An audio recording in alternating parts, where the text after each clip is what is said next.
नमस्कार दोस्तों, मैं हूं अनूप श्रीवास्तव और आप देख रहे हैं यूपी न्यूज़।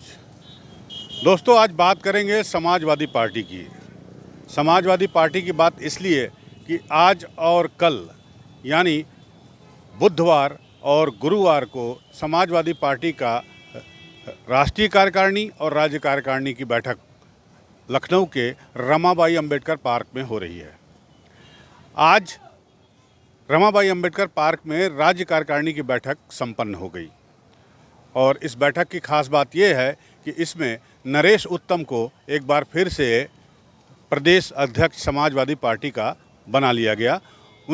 वो निर्विरोध निर्वाचित हुए। जो निर्वाचन अधिकारी हैं राम गोपाल यादव, उनका कहना था कि इनके विरोध में कोई खड़ा नहीं हुआ, इसलिए इनका निर्वाचन निर्विरोध हुआ। हालांकि राजनीतिक हलकों में या लखनऊ के सियासी हलकों में या यूं कहें कि पत्रकारों के बीच ये चर्चा थी कि संभवतः इस बार जो है नरेश उत्तम को प्रदेश अध्यक्ष की कुर्सी नहीं सौंपी जाएगी। लेकिन ऐसा हुआ नहीं और नरेश उत्तम एक बार फिर से जो है प्रदेश अध्यक्ष की कुर्सी पर काबिज हैं।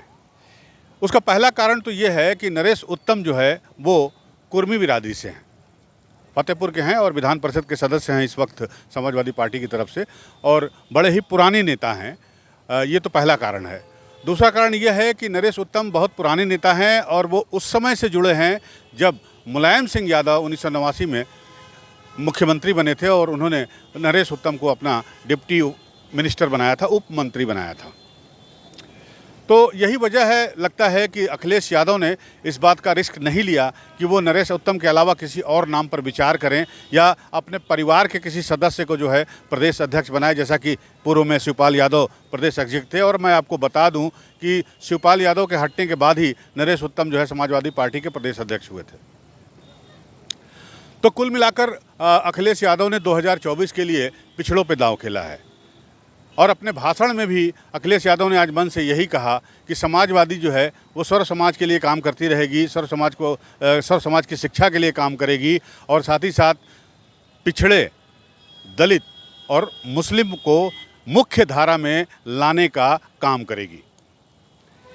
यानी आज उन्होंने दलित शब्द को इंक्लूड किया अपनी पार्टी के आप यूँ कह लीजिए कि एजेंडे में। दलित वोट जो उत्तर प्रदेश में अमूमन मायावती का यानी बहुजन समाज पार्टी का माना जाता है। तो अब सवाल ये उठता है कि क्या दलित, मुस्लिम और जो पिछड़े वर्ग हैं उनको लेकर अखिलेश यादव जो है 2024 के रण में कूदना चाहते हैं? क्या अखिलेश यादव जो है उनका ध्यान जो सवर्ण वर्ग है उत्तर प्रदेश का, उनकी संख्या भी काफ़ी है, अगर कुर्मी 7% है, यादव 11% हैं और मुस्लिम अगर 12-13% हैं, तो सवर्णों की संख्या भी कम नहीं है, उनकी भी संख्या करीब 15-16% है। लेकिन एक बात मैं कहना चाहूँगा कि उत्तर प्रदेश की राजनीति में जो है इस वक्त सवर्णों की तरफ कोई ध्यान नहीं दे रहा है। चाहे वो बीजेपी हो जो सत्तारूढ़ दल है और चाहे वो बहुजन समाज पार्टी की तो बात ही छोड़ दीजिए, कांग्रेस का कहीं अता पता नहीं है और आम आदमी पार्टी का भी अभी उत्तर प्रदेश में जहाँ तक उत्तर प्रदेश की बात है कोई वजूद नहीं है।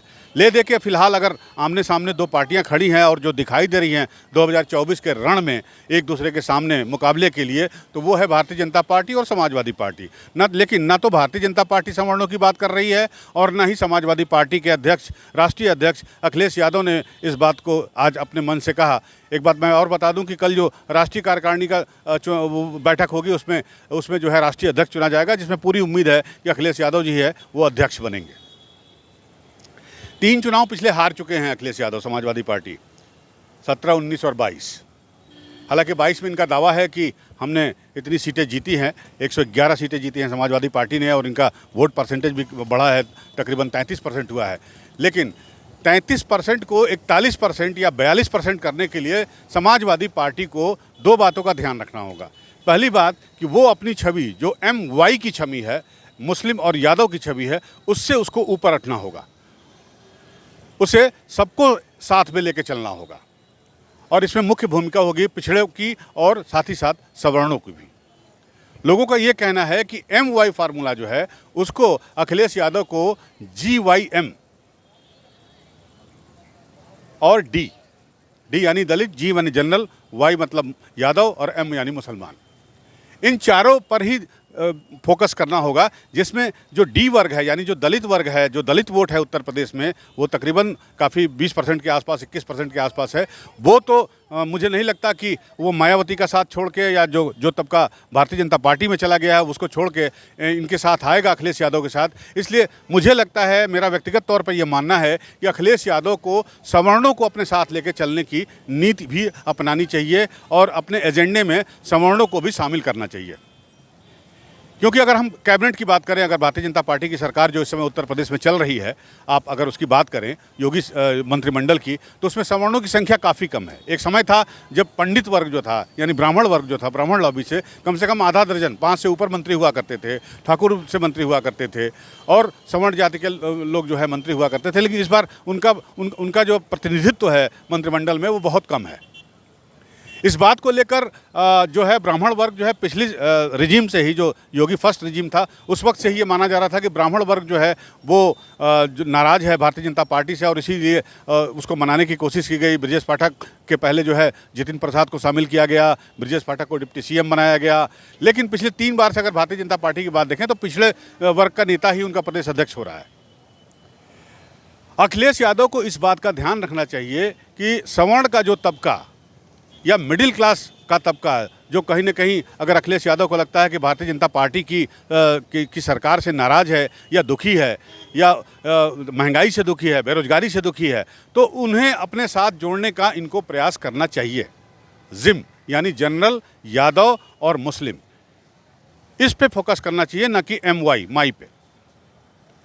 और अगर इस पे अखिलेश यादव फोकस करते हैं तो निश्चित रूप से वो 2024 में एक ऐसी स्थिति पे होंगे जहां से वो बीजेपी को टक्कर देने की स्थिति में होंगे। क्योंकि आज की तारीख में उत्तर प्रदेश में समाजवादी पार्टी और भारतीय जनता पार्टी के अलावा ऐसी कोई पार्टी नहीं है जो मुकाबले में दिखाई दे रही है। एक तीसरे गठबंधन की बात हो रही है जो नीतीश कुमार एक मुहिम चला रहे हैं, लेकिन वो उस मुहिम में आज एक सूचना आई है बहुजन समाज पार्टी की तरफ से कि बहुजन समाज पार्टी भी उस मुहिम में शामिल हो सकती है, लेकिन उसमें शर्त यह है कि बहन जी यानी मायावती को जो है प्रधानमंत्री पद का ऑफर दिया जाए। तो खैर ये तो दूर की कौड़ी है, लेकिन इससे कम से कम एक बात ये साफ हो रही है कि मायावती जो उनका कोर वोट है, दलित वोट, उसको वो छोड़ना नहीं चाहती। और मुझे नहीं लगता कि दलित वोट जो है वो मायावती या कुछ हद तक बीजेपी को छोड़कर अखिलेश यादव से जुड़ेगा। इसलिए संभवतः बेहतर यही होगा कि अखिलेश यादव जो है वो सवर्णों को भी अपने साथ लेके चलने की कोशिश करे और उनकी इमेज एक ऐसी इमेज बने जिसमें वो सबके नेता दिखाई दे, चाहे वो किसी जाति का हो, किसी धर्म का हो। तभी जो है अगले चुनावों में, चाहे वो 24 का चुनाव हो या उसके बाद के चुनाव हो, उसमें अखिलेश यादव को सफलता मिल सकती है। नहीं तो जिस प्रकार से भारतीय जनता पार्टी का रथ उत्तर प्रदेश या उत्तर भारत में चल रहा है, ऐसे में लगता नहीं कि कोई पार्टी जो है या कोई क्षेत्रीय दल जो है वो भारतीय जनता पार्टी को चैलेंज करने की स्थिति में है। अखिलेश यादव ने आज भाजपा पे जम के हमले भी किए। भाजपा पे उन्होंने कहा कि भाजपा की सरकार जो है, उस जो पिछली सरकार थी, योगी पार्ट 1 था, उसमें उनके किए हुए कामों का उद्घाटन किया उन्होंने और श्रेय खुद लिया। इसके अलावा अभी तक उन्होंने कुछ नहीं किया। महंगाई की बात की उन्होंने, बेरोजगारी की बात की और उन्होंने कहा कि हम जो है पूरी ताकत से जो है, हमारी पार्टी जो है आंदोलन से पैदा हुई है और हम ही जो है वो भारतीय जनता पार्टी को टक्कर दे सकते हैं और हम ही जो है वो एक साथ सबको लेके चल सकते हैं। और साथ ही साथ उन्होंने सर्व शिक्षा की बात की, सर्व समाज के लिए सर्व शिक्षा की बात की।